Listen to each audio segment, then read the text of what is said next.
pakai istilah orang awam edan atau gila gitu ya. Itu istilahnya gangguan yang psikotik. Kemudian ada yang sifatnya depresan atau yang membuat rileks ya, opium, putau, kemudian obat-obat benzodiazepin ya. Sebenarnya kalau dia 1 kali 2 kali sudah berhenti, nggak usah. Nah, itu nggak akan jadi masalah. Tapi ketika dia diteruskan maka sangat bermasalah.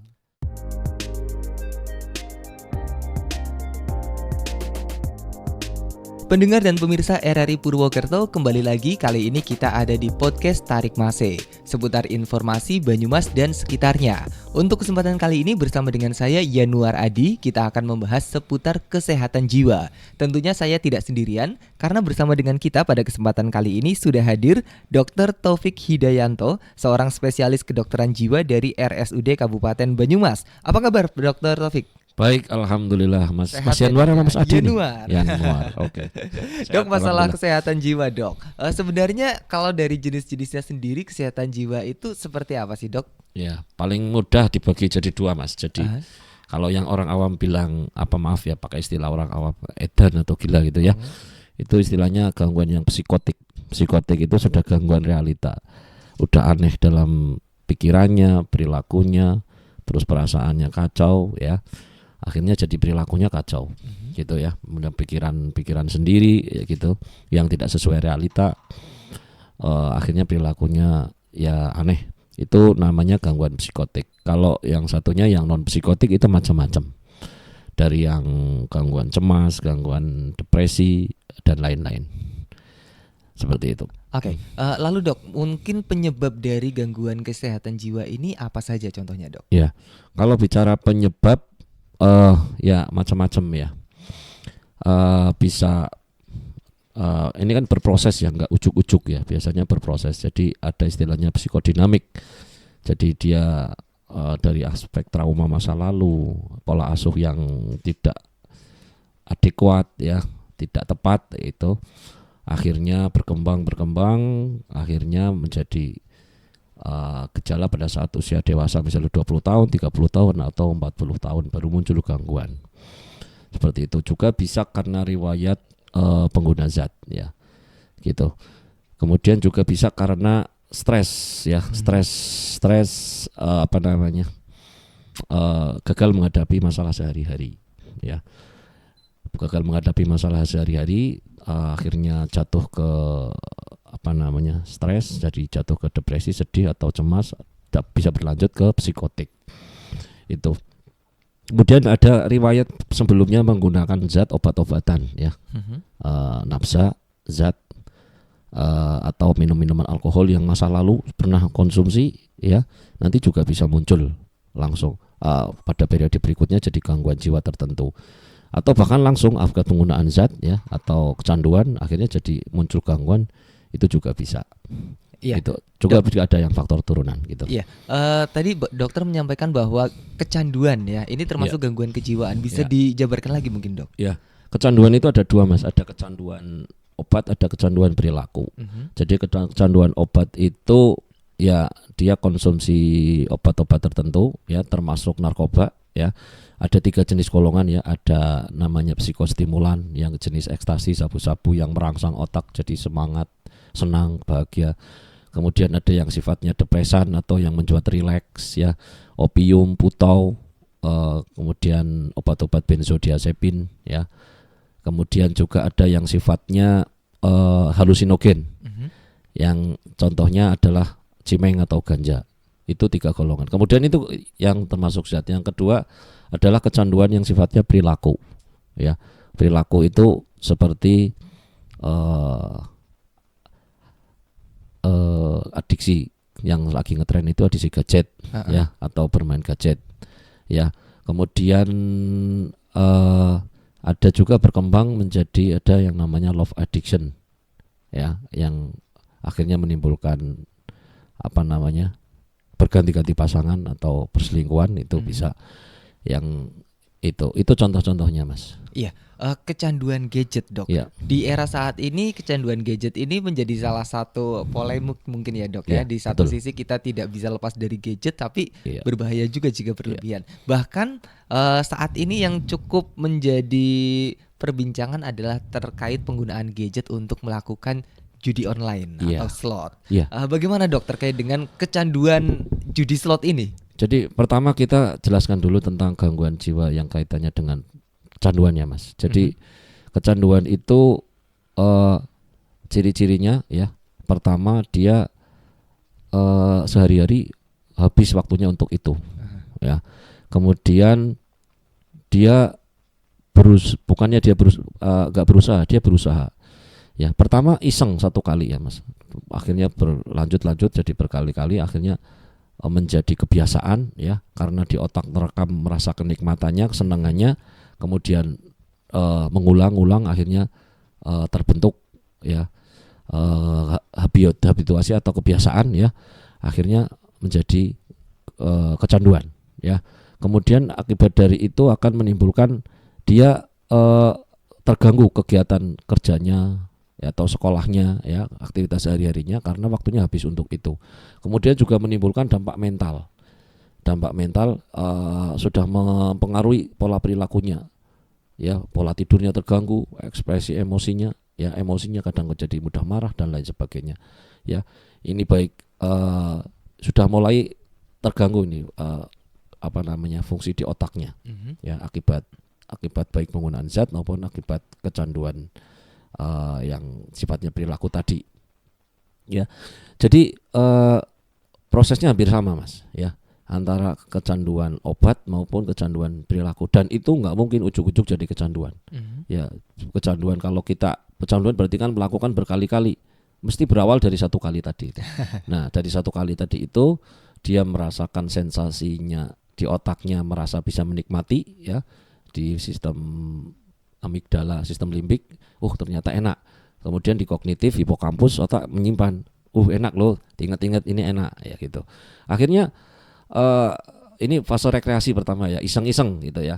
Kalau sampai tahap ini dia langsung bertindak, nggak ada masalah sebenarnya Mas. Tapi selanjutnya dia bertambah ya, pakai lagi kayak gitu ya, melakukan lagi, berulang ya, diulangi lagi, kemudian berlanjut ya, diulang ke tahap selanjutnya ya, mulai satu kali, nanti seminggu sekali, seminggu 2 kali, nanti terus setiap hari, dan setiap hari berjam-jam kayak gitu. Dan ketika mau berhenti tidak bisa.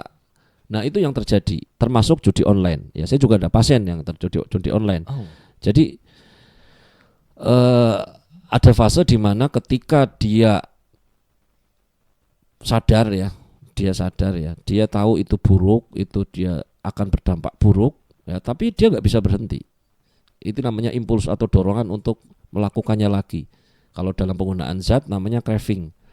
Kudu nganggo, nek orang nganggo gelisah kayak gitu bahasa kita ya. Jadi akhirnya mau tidak mau pakai lagi. Sama judi seperti itu ya. Jadi kemampuan berpikirnya itu sudah kalah dengan dorongan untuk makainya. Saya punya pasien, dia bingung. Saya bingung dok, sudah buahnya habis ya, ada utangnya juga, tapi kok saya nggak bisa berhenti ya. Dia hanya kerja sebagai seorang PNS ya, seorang PNS ya. Jadi dia bingung dengan apa yang terjadi, tapi dia tidak bisa menghentikan.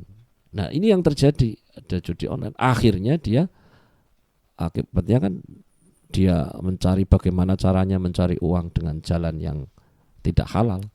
Akhirnya merembet ke situ karena memang kemampuan rasionya sudah kalah.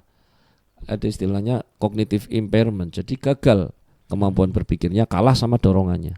Gimana pun caranya harus ngeslot gitu ya dok? Iya, gimana caranya harus ngeslot gitu.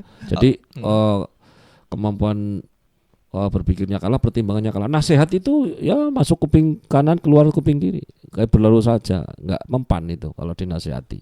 Harus ada cara yang lebih keras orang-orang seperti ini. Ya maka harus berusaha keras.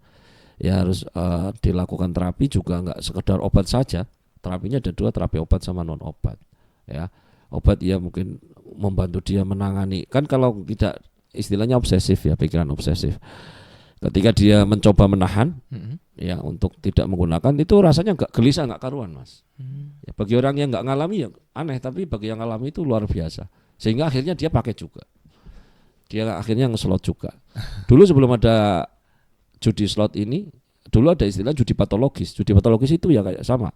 Ketika mau ada dorongan dia nggak mau bisa menghentikan, ketika melakukan dia menikmati, tapi setelah selesai sekian hari dia nyesel. Kayak gitu. Kayak itu terus siklusnya. Ya. Kayak gitu. Nanti setelah kewalahan ya dia sudah menyadar baru datang ke psikiater. Iya. Jadi tidak peduli dia menang atau kalah, tapi yang penting harus tetap main seperti itu ya, Dok ya. Iya, betul. Dan itu poinnya adalah ada sesuatu kenikmatan di situ.